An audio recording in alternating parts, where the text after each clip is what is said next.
Tunga lafiya ka samba flani mugan ani nani programu e ma min be no ko terrain ti bolo terrain be tunga lafiya bolo banangoroni kaw fe no terrain kelen la bela jele titre foncier di 15 sur 20 ibse ka dogo ni sara kalo ero war keme duruni bi wolonvla ani saba awo ero war keme duruni bi wolonvla ani saba fo san kele o konnala walma ero war keme saba ni bishege kalo tan ani shegin konnala terrain yere musakai se fawari million nani ani wa keme ni kla terrain sara la terrain papier alebeke itay e ma mi fana be no ko terrain bi bolo ibe fe ka jo amusaka beti bolo yoroni kele e se ki se no tunga lafiya ka tona ni oye pari no so jo ton o mala samba flani mugan anan to sebon ulu damnena villa simple ale million mugan ani wore a ton wari ero war keme duru ani e bishegi etage duplexi ale million binani ani flay a ton wari ero war keme wolonvla ani bishegi ni fe ka i to sebe awle anga nega juru strala e mami fana be no ko appartement kadigi tunga lafiya na appartement ke banangoroni kaw fe no appartement songo e million mugan ani nani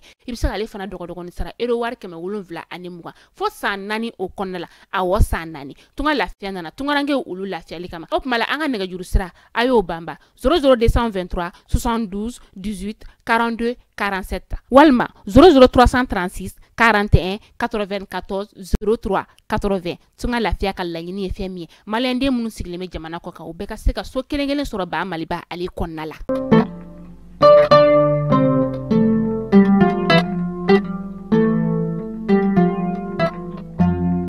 juma e décembre kalo kile mugan fla samba fla ani mugan saba o bismillah malik na foni jabarani sanfɛ bamanankan kuna foni kɛnɛ kan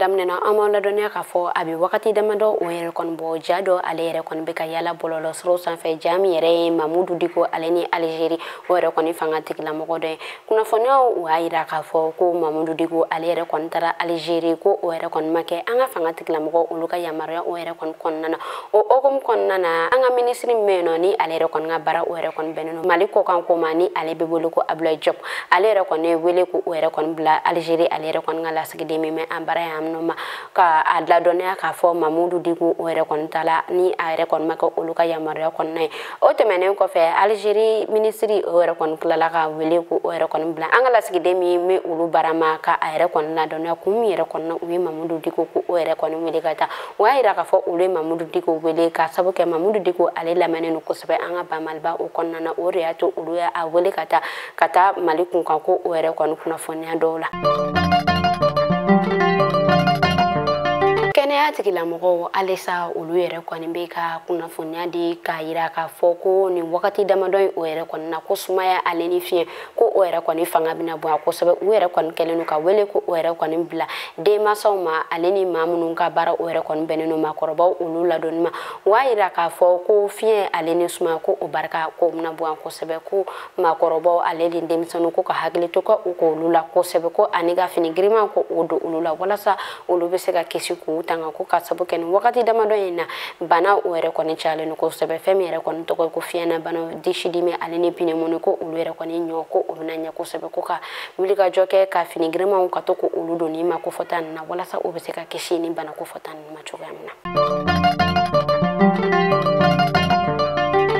ba malba konna na kerenkerene ala ba mako sula nyaare dugudon ulu yere kon kene no ga kuna fonya do blan kuna fonya mun konna na ni u ayira ka fo ulu yere kon dusu ka silinu ko sebe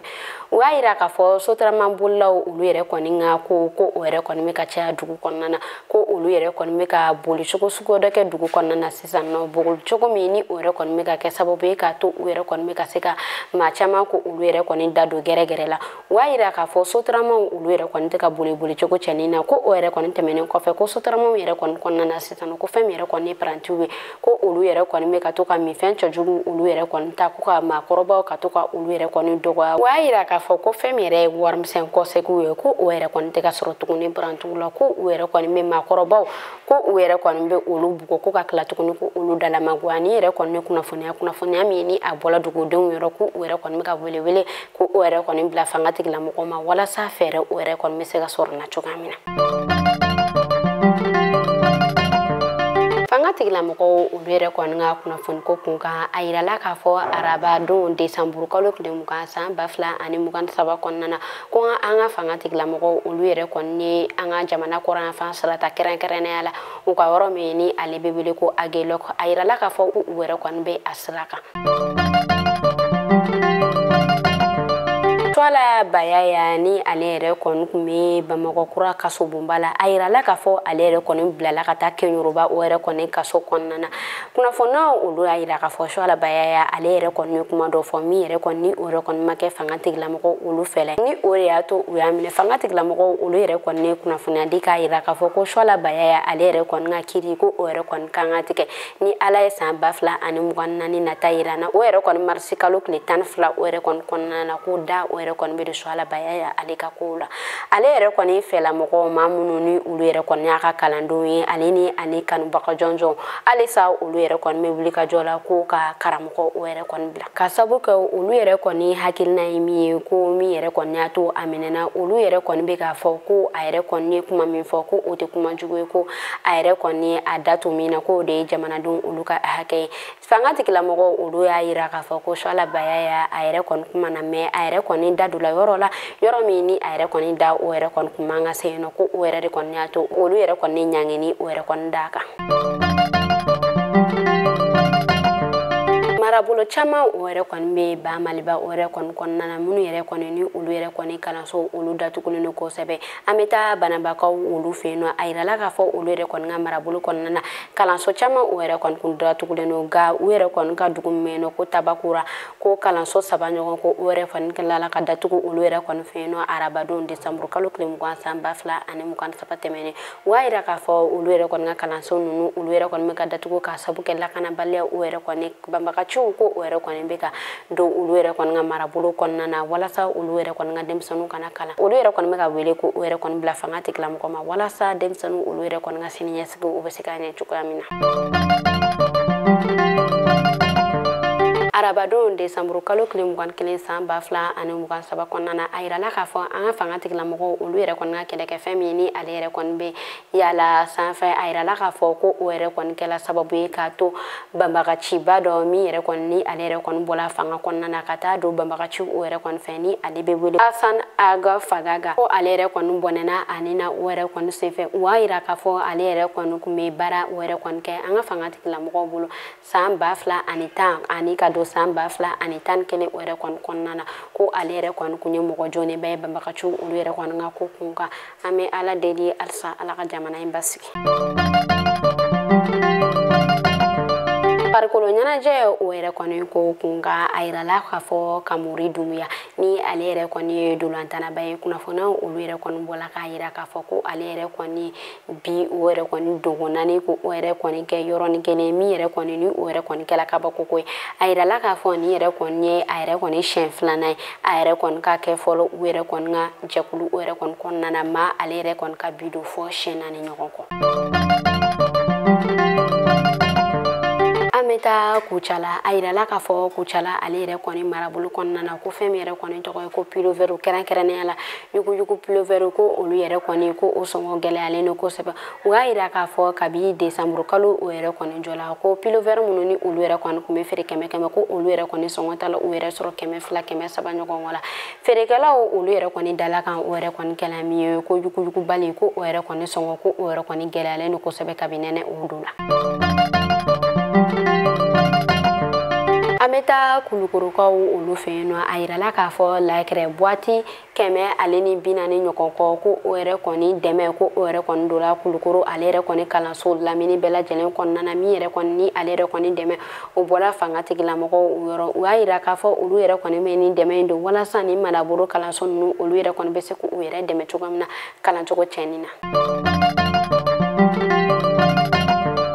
An bɛ taa Tomiya a yirala k'a fɔ bingani wale dɔ o yɛrɛ kɔni kɛla olu yɛrɛ kɔni ka marabolo dɔ kɔnɔna na min yɛrɛ ni ale bɛ wele ko Paka bingani wale o yɛrɛ kɔni kɔnɔna na u y'a yira k'a fɔ maa 4 ɲɔgɔn kɔ olu yɛrɛ kɔni bɔnɛna u ni na ni maa 2 ni olu yɛrɛ kɔni jogila o tilala tuguni k'a yira k'a fɔ ko u ka baganw ko olu yɛrɛ kɔni ko u taala ni olu bɛɛ lajɛlen ko ka tila tuguni ko ka dugu in ka ale yɛrɛ kɔni jɛni.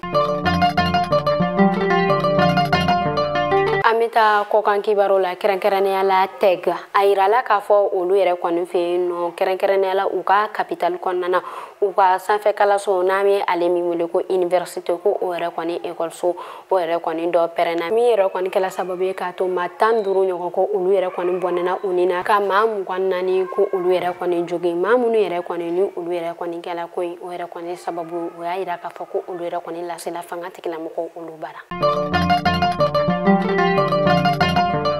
Amita Côte d'Ivoire a yirala k'a fɔ décembre kalo tile 16 san 2023 tɛmɛnen Côte d'Ivoire kɛrɛnkɛrɛnnenya la u ka capitale kɔnɔna na Adjamé ale yɛrɛ kɔni sugu la a yirala k'a fɔ malien fila olu yɛrɛ kɔni bɔnɛna u ni na n'u olu yɛrɛ kɔni bɛ feere o yɛrɛ kɔni kɛ Côte d'Ivoire marabolo kɔnɔna na ni kelen tɔ ni ale yɛrɛ kɔni ka feere o yɛrɛ kɔni bɛnnen don pomme feere ma ni dɔ ye ni ale ka feere o bɛnnen don samara feere ma o b'a yira k'a fɔ dalamankan dɔ o yɛrɛ kɔni senfɛ dalamankan min ni maaw yɛrɛ olu ma jate k'a fɔ ko ni yɛrɛ kɔni bɛna se fagali o yɛrɛ kɔni ma ko o yɛrɛ kɔni kɛla sababu ye k'a to ko ni ale yɛrɛ kɔni ye a feere ɲɔgɔn dɔ ko o yɛrɛ kɔni ka muru ko o yɛrɛ kɔni minɛ ni ani min yɛrɛ kɔni tun bɛ dalamankan na ko o yɛrɛ kɔni k'o turu o kɔnɔ fɔ siɲɛ 2 a yirala k'a fɔ ko a yɛrɛ kɔni ko o bingani wale o yɛrɛ kɔni kɛ ko a y'a ɲini k'a fɔ ko a b'a yɛrɛ ɲini ko yɛrɛ ɲini olu yɛrɛ kɔni kɔnɔna na ko sugulamɔgɔw olu yɛrɛ kɔni caman bonda k'a kunbɛn ko dɔ olu yɛrɛ dimi kojugu ko olu yɛrɛ kɔni y'a bugɔ ko a yɛrɛ kɔni tigɛ caman o yɛrɛ kɔni sɔrɔ